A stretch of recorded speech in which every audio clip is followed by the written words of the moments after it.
Service in Lincoln has issued a severe thunderstorm warning for central Vermilion County in east central Illinois, central Champaign County in east central Illinois, until 2:15 p.m. Central Daylight Time. At 1:32 p.m. Central Daylight Time, severe thunderstorms were located along a line extending from near Gifford to Champaign, moving east at 25 miles per hour. Expected hazards include 60 miles per hour wind gusts and quarter-size hail. This is a radar-indicated threat.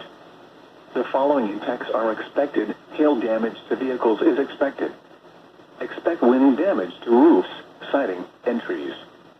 Locations impacted include Champaign, Rantoul, Urbana, Savoy, St. Joseph, Hilono, Oakwood, Philo, Sydney, Homer, Finasboro, Ogden, Fithian, Boneville, Muncie, Bismarck, Royal, Collison, Fleckville, and the Middle Fork Wildlife Area.